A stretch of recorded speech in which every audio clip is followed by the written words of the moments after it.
अध्याय 43। उद्दंड संरक्षक को सबक सिखाना। उसे अपने कबीले द्वारा आयोजित राक्षस शिकार के बारे में पता चला। एक दिन अचानक उनकी नौकरानी ने उन्हें इसके बारे में बताया और बताया कि उनके लिए भी इसमें भाग लेना अनिवार्य था।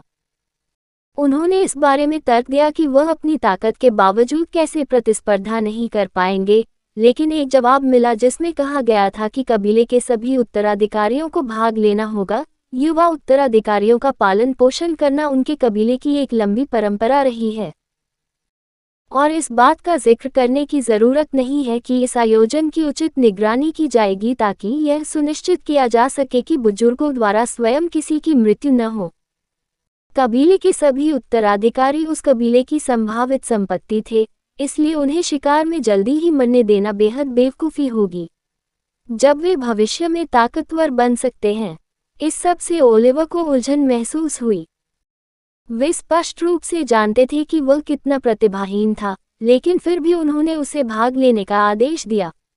कहने की जरूरत नहीं है, वह हमेशा अलग थलग रहता था, इसलिए अचानक उसे बुलाना उसके लिए आश्चर्य की बात थी। कारण क्या था? क्या ये सिर्फ उनकी ओर से कुप्रबंधन था? शायद नहीं। क्या उसे चारा बनाकर शिकार के दौरान हमेशा के लिए खत्म कर दिया जाना चाहिए था? संभावना नहीं है, ये देखते हुए कि वे जब चाहे उसे निपटा सकते हैं। या क्या वे उसकी हाल ही में बड़ी ताकत के बारे में जानते थे? इससे निश्चित रूप से स्पष्ट हो जाएगा कि वे क्यों चाहते थे कि वह भी शिकार में शामिल हो। वे शिकार स्थल पर सीधे उसकी कीमत निर्धारित करना चाहते होंगे और संभवतः अचानक वृद्धि के लिए उसके रहस्य को उजागर करना चाहेंगे। अगर ऐसा था तो उन्हें इसकी जानकारी कैसे हुई? क्या उन्होंने उसे सीधे उस क्षण हिरासत में नहीं लिया होगा जब उन्हें एहसास हुआ कि वह किसी तरह मजबूत हो गया है और उसने अजीब शक्तियां जागृत कर ली हैं? आमतौर पर बिना प्रतिभा या शक्ति वाला एक सामान्य व्यक्ति एक दिन अचानक मजबूत हो जाता है, जिससे निश्चित रूप से संदेह पैदा होता है। ये संदेह कि वे एक राक्षस के संपर्क में आए थे और उनके साथ एक अनुबंध किया था और इस प्रकार एक विधर्मी बन गए थे जिन्होंने मानवता को धोखा दिया था और राक्षसों को गले लगा लिया था। ऐसे लोगों को सीधे पूछताछ और सफाई के लिए कबीलों द्वारा ले जाया जाएगा। हाँ, सफाई। कबीलों को पता था कि लोग कितने चंचल दिमाग वाले थे और कितने चालाक राक्षस थे। जब वे अपने सबसे निचले स्तर पर होते थे तो राक्षस उनसे संपर्क करते थे, अनगिनत लाभ और प्रलोभन देते थे, उनके दिमागों को ये सोचकर प्रेरित करते थे कि वे सहयोगी हैं और उनकी आत्माओं को गुलाम बनाने और कठपुतली की तरह उनके शरीर को नियंत्रित करने के लिए अनुबंध बनाते थे। न केवल आम इंसान बल्कि ओझा भी ऐसे हथकंडों के शिकार होते थे। राक्षस कुशल और चालाक थे। उन्होंने नियंत्रण स्थापित करने के लिए क्रोध, ईर्ष्या, वासना और घमंड जैसी भावनाओं का इस्तेमाल किया। इस प्रकार कुलों के पास विशेष शुद्धिकरण और शुद्धिकरण तकनीकें थीं, जिससे विधर्मियों को राक्षसों के नियंत्रण से मुक्त होने और अपनी इंद्रियों को वापस पाने में मदद मिली।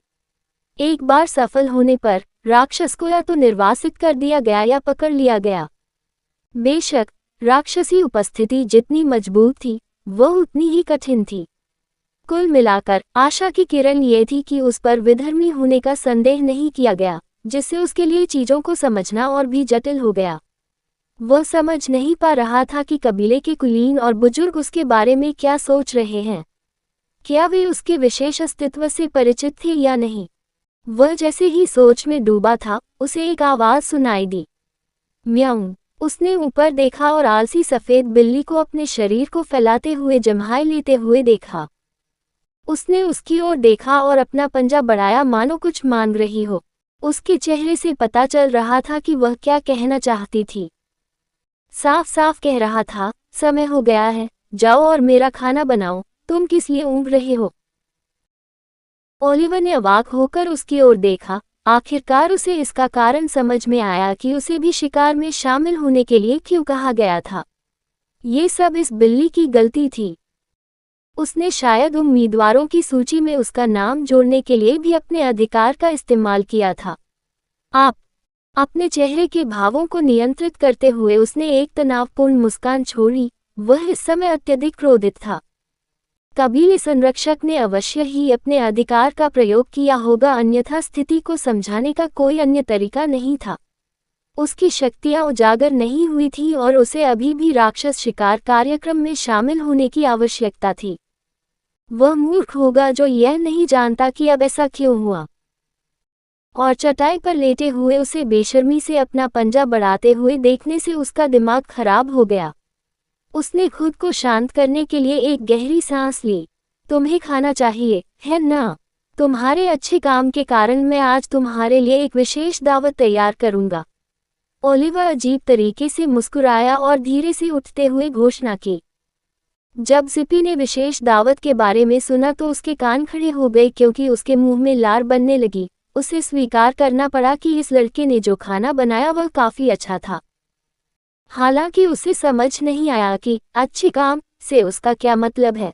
उसे इसकी परवाह नहीं थी। उसका पूरा ध्यान ये कल्पना करने में था कि आज उसे क्या विशेष उपहार मिलने वाला है।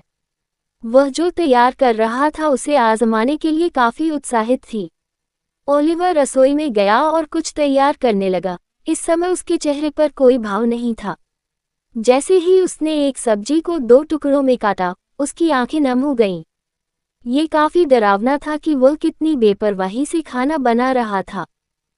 जिप्पी, तुम्हें थोड़ा मसाला बुरा नहीं लगेगा, है ना?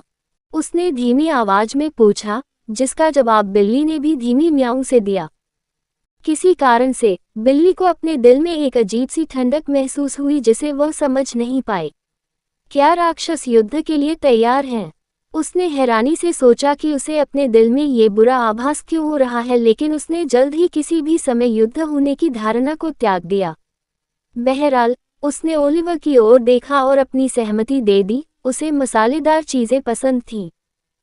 बिल्ली को इंसान की तरह सिर हिलाते देख उसने कोई प्रतिक्रिया नहीं दी और पलटकर डिश की तरफ देखा।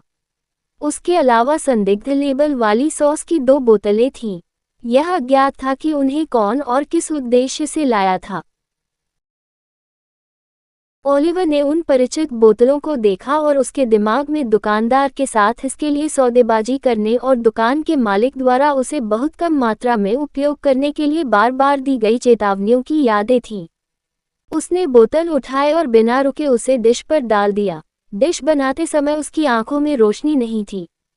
ये तैयार है। उसने बर्तन रख दिया और धीरे से बिल्ली को बुलाया, जो उत्सुकता से दौड़ पड़ी। सूंघ।